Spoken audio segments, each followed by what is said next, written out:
ফাতেমা রাদিয়াল্লাহু তাআলা আনহা কোনো উত্তর না দিয়ে তখনও আরো জোরে জোরে কাঁদতে লাগলেন।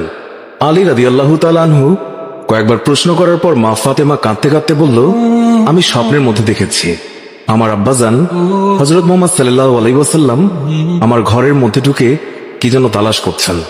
ঘর থেকে বের হওয়ার সময় আমি পেছন দিক থেকে আমার আব্বাজানকে ডাক দিলাম, ও আব্বাজান, আপনি কি তালাশ করছেন? আব্বাজান তখন বললেন, ও আমার ফাতিমা, আমি তো তোমাকেই তালাশ করছি, তোমাকে নিয়ে যাওয়ার জন্য।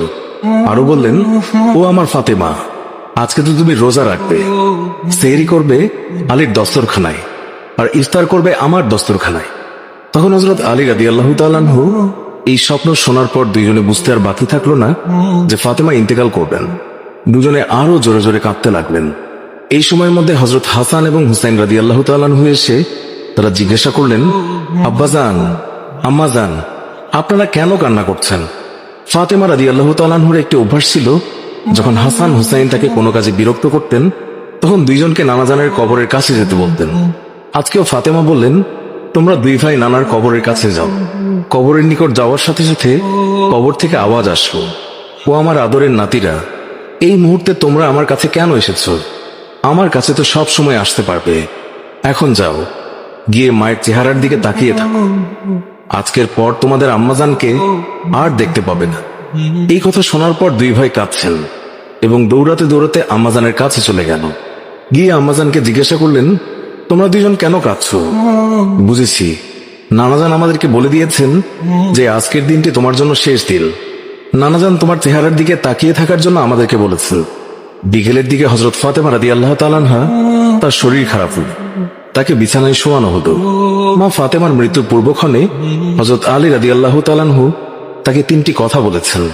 ও আলী, আমার প্রথম কথা হচ্ছে, যেদিন থেকে আমি আপনার ঘরে এসেছি ওই দিন থেকে আজ পর্যন্ত আমি আপনাকে অনেক কষ্ট দিয়েছি।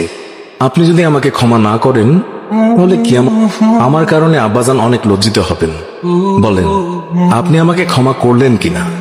আলী রাদিয়াল্লাহু তাআলা আনহু তিনি তখন উত্তরে বললেন, ইয়া ফাতেমা, তুমি কি বলছো এগুলো?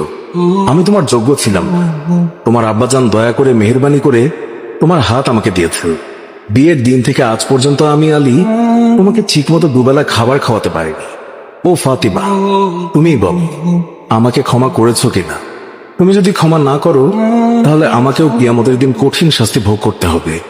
ও আলী, আপনার সাথে আমার দ্বিতীয় কথা হলো, আমি মারা যাওয়ার পর আপনি বিয়ে করে নেবেন দুনিয়ার যে কোনো মহিলাকে আপনার পছন্দ মতো। আমি আপনাকে অনুমতি দিলাম, আর আমার বাচ্চা দুইটিকে সপ্তাহে একদিন আপনার কোলে নিয়ে ঘুমাবেন আপনার সাথে। আমার তৃতীয় কথা হলো, হাসান হুসাইন যখন বড় হবে তখন তাদের দুই ভাইকে আল্লাহর রাস্তায় সোপর্দ করে দেবেন এবং আমাকে রাতের বেলায় দাফন করবেন। হযরত আলী রাদিয়াল্লাহু তাআলা আনহু বললেন, তুমি নবীর মেয়ে, আমি সবখানে খবর দিয়ে তোমায় দাফন করব, এতে সমস্যা কি? হযরত ফাতেমা রাদিয়াল্লাহু তাআলা আনহা তিনি এর উত্তরে বললেন, আমার কাফনের উপর দিয়ে সবাই অনুমান করবে নবীর মেয়ে কতটুকু লম্বা ছিল, কতটুকু স্বাস্থ্যবান ছিল, এতে আমার পর্দা ভঙ্গ হবে। মা ফাতিমার মৃত্যুর পর তার লাশের খাটিয়া বহন করার মানুষ মাত্র 3 জন ছিলেন, হযরত আলী রাদিয়াল্লাহু তাআলা আনহু এবং ছোট হাসান এবং হুসাইন রাদিয়াল্লাহু তাআলা আনহু। হযরত আলী ভাবছেন যে লাশের খাটিয়া বহন করার আরো একজনের প্রয়োজন হবে, তাহলে 4 কোনায় 4 জন কাঁধে নিতে পারবেন। এমন সময় হযরত আবু যর গিফারী রাদিয়াল্লাহু তাআলা আনহু তিনি হঠাৎ করেই উপস্থিত হলেন এবং খাটিয়ার কোনা বহন করলেন। হযরত আলী প্রশ্ন করলেন, হে আবু যর, আমি তো কাউকেই বলিনি, তাহলে আপনি জানলেন কিভাবে?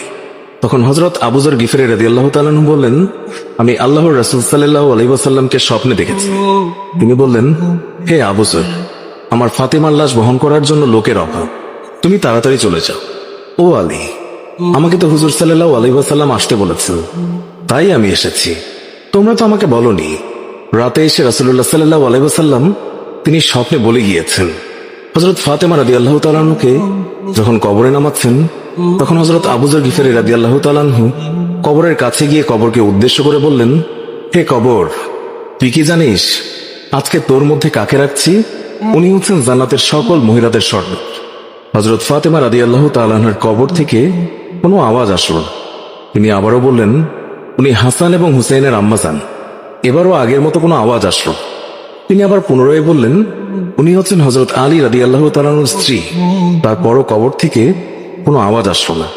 তিনি আবার বললেন, এটি দোজাহানের বাদশার মেয়ে, খবরদার বেয়াদবি করবি না। আল্লাহ তাআলা তখন কবরের জবান খুলে দিলেন। কবর বলল, আমি অন্ধকার ঘর, আমি সাপ বিচ্ছুর ঘর, আমি এমন একটি ঘর যার মধ্যে কোনো বংশ পরিচয় কাজ হয় না।